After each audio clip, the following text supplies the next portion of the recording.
बिस्मिल्लाहिर्रहमानिर्रहीम। आज दूसरा टॉपिक जो हम डिस्कस करने जा रहे हैं, कल हमने डिस्कस किया था, आज हम oogenesis डिस्कस करेंगे। जो गेमेटोजेनेसिस में हमने कहा था स्पर्मेटोजेनेसिस और oogenesis हम डिस्कस करेंगे। तो oogenesis जो है वो फीमेल्स में जो होती है oogenesis होती है।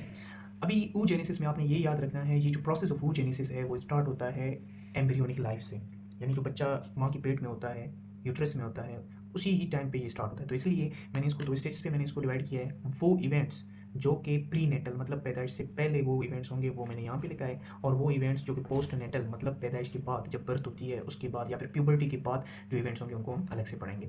लास्ट टाइम हमने डिस्कस किया था कि जो प्राइमोर्डियल जर्म सेल है, प्राइमोर्डियल जर्म सेल वो था जो earliest form of germ cell था, जो कि आपने देखा था कि ड्राइव हो रहा था एपिब्लास्ट से, उसके बाद उसने मूव किया यॉर्क सैक से उसने मूव किया गोनेट्स में, फिर मैंने कहा गोनेट्स में यहाँ तक हो गया, ठीक है। यही जो प्राइमोर्डियल जर्म सेल था, फिर प्राइमोर्डियल जर्म सेल की डिवीजन होती है माइटोटिकली, ये डिवाइड हो जाता है। माइटोटिकली डिवाइड होने के बाद वही प्राइमोर्डियल जर्म सेल में कुछ चेंजेस की वजह से वही प्राइमोर्डियल जर्म सेल किस में कन्वर्ट होगा, ओगोनिया में। किस में कन्वर्ट होगा, ओगोनिया में कन्वर्ट हो जाएगा, उसको ओगोनिया का नाम दिया जाएगा। और यही ओगोनिया, बहुत से ओगोनिया फीमेल गोनेट्स में होंगे, ये प्री नेटल हो रहे हैं मतलब बर्थ से पहले हो रहे हैं इवेंट्स।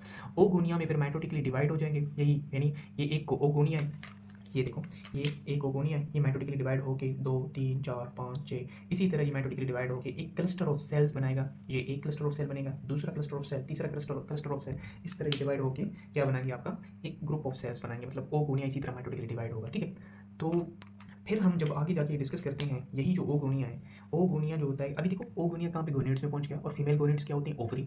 जो ओवरी होता है, ओवरी का जो एपिथेलियल होता है, ओवरी का एपिथेलियल, ये ओवरी, ओवरी का एपिथेलियल, वहाँ पे एपिथेलियल जो होता है वही एपिथेलियल सेल्स जो कि इस ओगोनिया को क्या कर रहे हैं, सराउंड किया हुआ है, इस को कहा जाता है, इन एपिथेलियल सेल्स को कहा जाता है फोलिकुलर सेल्स।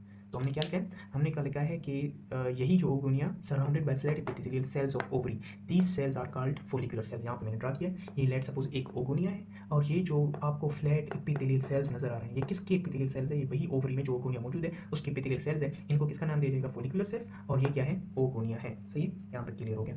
फिर यही प्री नेटल लाइफ में यानी जो एम्ब्रियो है वही उसी स्टेज में जो ओगोनिया है, ओगोनिया अंडरगोज मियोसिस। पहले क्या हो रहा था, माइटोसिस हो रहा था, माइटोटिकली डिवाइड हो रहा, अपना तादाद बढ़ा रहा था। अभी क्या होगा, अभी मियोसिस स्टार्ट होगा। यही ओगोनिया है, ओगोनिया मियोसिस 1 की स्टेज से चला जाएगा, मियोसिस 1 करेगा, और एज ए रिजल्ट यही ओगोनिया किस में कन्वर्ट होगा, यही ओगोनिया कन्वर्ट होगा प्राइमरी oocyte में।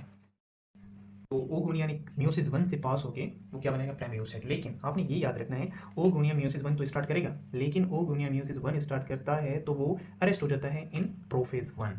प्रोफेज 1 में वो क्या हो जाता है, अरेस्ट हो जाता है। वो भी मोर स्पेसिफिकली अगर बात की जाए ना, प्रोफेज 1 में तो होता है, लेकिन स्पेसिफिकली प्रोफेज 1 की कौन सी स्टेज में, डिप्लोटीन स्टेज में वो अरेस्ट हो जाता है। वो ओगोनिया जो कि प्रोफेज 1 की डिप्लोटीन स्टेज में अरेस्ट हो जाता है, उस ओगोनिया को हम नाम देंगे प्राइमरी oocyte का नाम देंगे। तो ये जनरल सी बात थी। फिर हम देखते हैं कि जो ओगोनिया है माइटोटिकली क्योंकि डिवाइड हो रहा था और ये बन रहे थे, तो हम कहते हैं कि ये नंबरिंग है, ये उतना इंपॉर्टेंट नहीं है, लेकिन हम बोलते हैं 5th मंथ तक जो कितने ओगोनिया कम से कम बनते हैं, 7 मिलियन ओगोनिया बनते हैं। फिर उसके बाद सेल डेथ स्टार्ट हो जाता है आहिस्ता आहिस्ता, मतलब यही ओगोनिया 7 मिलियन बनी थी, आहिस्ता आहिस्ता कम होना शुरू हो जाते हैं बर्थ के टाइम, और कम इस तरह 4 लाख बनते हैं, 8 लाख इस तरह बचते हैं लास्ट में, मतलब कम इस तरह हो जाते हैं, प्यूबर्टी तक 500 तक बच जाते हैं। ये नंबरिंग उतना ज़्यादा इंपॉर्टेंट नहीं है, बस आपने याद रखना है, सही। फिर अभी एक और कॉन्सेप्ट की तरफ हम चले जाते हैं, क्योंकि अभी मैंने सिर्फ डिस्कस किया है कि ओगोनिया किस तरह उसकी मियोसिस 1 होकर, मियोसिस 1 होने के बाद वो किस तरह प्राइमरी oocyte बनाएगा। अभी देखो ओगोनिया जब उसने मियोसिस 1 स्टार्ट किया, प्रोफेज 1 में वो अरेस्ट हो गया, प्रोफेज 1 की कौन सी स्टेज में, डिप्लोटिंग स्टेज में, और क्या बना है, प्राइमरी oocyte। फिर यही प्राइमरी oocyte क्या करता है, जब अपना डिप्लोटिंग स्टेज कंप्लीट करता है, मियोसिस 1 यानी डिप्लोट प्रोफेज खत्म हो गया तो मेटाफेज एनाफेज टीलोफेज कंप्लीट करके ये फिर किसमें चला जाएगा, मियोसिस 2 में। मियोसिस 2 में जब जाएगा तो मियोसिस 2 में, क्योंकि अभी देखो मियोसिस 1 कंप्लीट हो गया तो कितने सेल्स बनेंगे, 2 सेल्स बनेंगे। तो उन 2 सेल्स में एक बनता है सेकेंडरी oocyte, दूसरा बनता है फर्स्ट पोलर बॉडी। फिर यही सेकेंडरी oocyte है, क्योंकि पोलर बॉडी पर डिवीजन करेगा, लेकिन वो पोलर बॉडी से बनेगा। लेकिन जो सेकेंडरी oocyte है ये फर्दर फिर डिवीजन करेगा, फर्दर अपना मियोसिस 2 का प्रोफेज 2 करेगा, मेटाफेज 2, एनाफेज 2, टीलोफेज 2 करेगा, और एज ए रिजल्ट अपना कंप्लीट करेगा, और as a result secondary oocyte convert होगा मेच्योर oocyte में, और जो फर्स्ट पोलर बॉडी है वो सेकेंड पोलर बॉडी बनेगा। एज ए रिजल्ट एक oocyte बनेगा और 3 पोलर बॉडीज बनेंगे। ये मैंने ओवरव्यू दे दिया, सही है। अभी देखो हमारे पास क्या बना है, ओगोनिया प्रोफेज 1 में अरेस्ट है, कौन सी स्टेज में, डिप्लोटिंग स्टेज में, उसको किसका नाम दिया जाएगा, प्राइमरी oocyte। अभी यही प्राइमरी oocyte क्या, primary oocyte surrounded by follicular cell. Follicular cells क्या है, वो सेल्स, वो एपिथेलियल सेल्स जो कि ओवरी के कनेक्टिव टिश्यू के एपिथेलियल सेल्स है, वो एपिथेलियल सेल्स जो कि प्राइमरी oocytes को सराउंड करते हैं उनको क्या कहते हैं, फोलिकुलर सेल्स। तो primary oocyte with follicular cells combine इनको हम कहते हैं प्राइमोर्डियल फोलिकल। फॉलिकल और फॉलिकल में अपनी डिफरेंस ये समझना है कि प्राइमरी oocyte और प्राइमरी फॉलिकल इनमें फ़र्क है। ये प्राइमरी oocyte, ये प्राइमोर्डियल फॉलिकल अलग है, ठीक है। फॉलिकल तब कहेंगे जब फॉलिकुलर सेल्स विद oocyte आप लेते हो, तब उसको कहते हो प्राइमोर्डियल फॉलिकल। अभी ये सारा स्टेज है प्राइमोर्डियल फॉलिकल, ये सारा कब बनता है? ये बर्थ से पहले बनते हैं, ये सारा चीज़ बर्थ से पहले बनता है। तो हमने देखा कि प्राइमोर्डियल फॉलिकल बन गया, सारे प्राइमोर्डियल फॉलिकल्स बन गए। कब बन गए? बर्थ से पहले। अभी हम वो इवेंट्स देखेंगे जो कि बर्थ के बाद होते हैं, और बर्थ के बाद स्पेशली बर्थ के बाद प्यूबर्टी यानी at the level of puberty start होंगे। कितने क्या है अभी कौन सी स्टेज में सेल्स? Primordial follicle. और प्राइमोर्डियल फॉलिकल का क्या मतलब है? प्राइमोर्डियल फॉलिकल वो फॉलिकल है जिसमें प्राइमरी oocyte क्या है? वो ओकोनिया जो कि प्रोफेज 1 की डिप्लोटिन स्टेज में अरेस्टेड है। तो इस प्राइमोर्डियल फॉलिकल में प्राइमरी oocyte है plus surrounded by flat epithelial cells, that is known as primordial follicle. अभी आगे प्यूबर्टी में ये क्या हो जाता है? प्यूबर्टी के लेवल पे यही प्राइमोर्डियल फॉलिकल किस में कन्वर्ट होगा? ग्रोइंग फॉलिकल में। अभी फर्क देखें कि प्राइमोर्डियल फॉलिकल और प्रीमोर्डियल, अभी एक इसको मैं आपको बताता हूँ फर्क, लेकिन पहले आप ये समझे ये प्राइमोर्डियल फॉलिकल है ना, अभी देखो बर्थ के टाइम में ये बन गया था, और प्यूबर्टी फीमेल की मोस्टली 12 ईयर्स की एज में इस तरह हो जाता है ना, प्यूबर्टी हो जाती है, तो इसका मतलब 12 साल तक ये प्राइमोर्डियल फॉलिकल की स्टेट में हो जाता है। तो ये कौन सी चीज़ है इसको मेंटेन करता है? तो हम एक फैक्टर की बात करते हैं, जो फैक्टर का नाम है, उसका नाम है उसका नाम है oocyte मैच्योरेशन इनहिबिटर। यानी जो oocyte मैच्योरेशन इनहिबिटर एक फैक्टर है, क्या करता है? यही प्राइमोर्डियल यानी जो प्राइमरी oocyte है उसको प्राइमरी oocyte यानी डिप्लोटिन स्टेज में अरेस्टेड ही रहता है, उसको आगे जाने नहीं देता। अभी प्राइमोर्डियल फॉलिकल है वो किसमें कन्वर्ट होता है? ग्रोइंग फॉलिकल में। कैसे कन्वर्ट होगा? कैसे डिस्टिंग्विश करोगे? प्राइमोर्डियल फॉलिकल में अगर आप देखोगे ओगोनिया होगा, फॉलिकुलर सेल्स होंगे, लेकिन फॉलिकुलर सेल्स को आप देखोगे, फॉलिकुलर सेल्स क्या होंगे?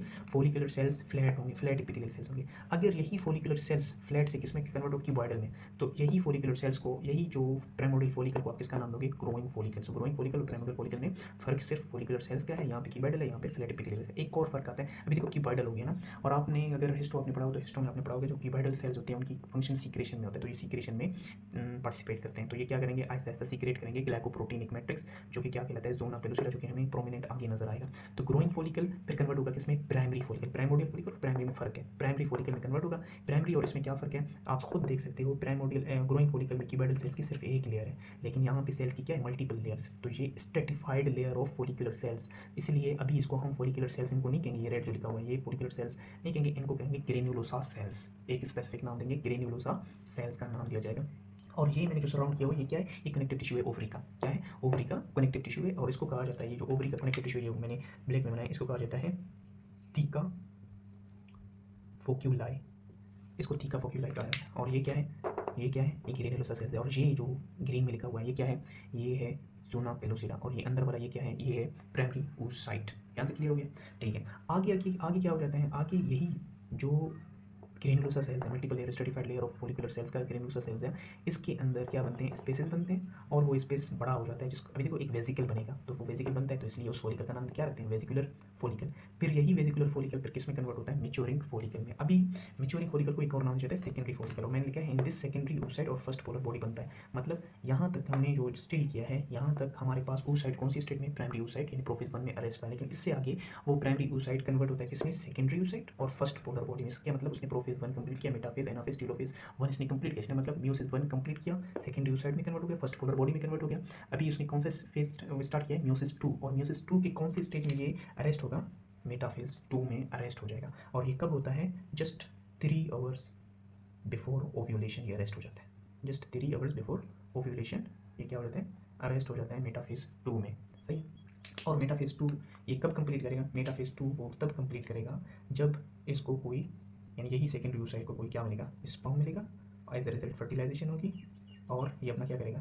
कंप्लीट करेगा, फर्टिलाइजेशन होगी, और यही सेकेंडरी oocyte अपना क्या कंप्लीट करेगा? म्यूसिस 2 कंप्लीट करेगा, और एज अ रिजल्ट क्या बनाएगा? मैच्योर oocyte बनाएगा।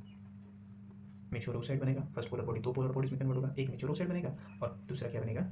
सेकेंड पोलर बॉडी बनेगा। तो ये 2 पोलर बॉडीज ये बनेगा, ये एक और पोलर बॉडी बनाएगा, ये था टोटल 3 पोलर बॉडीज और एक मैच्योर oocyte बनेगा। तो ये सारा ओवरव्यू था कि किस तरह ये चीज़ें हो जाती हैं। तो ये oogenesis का एक बेसिक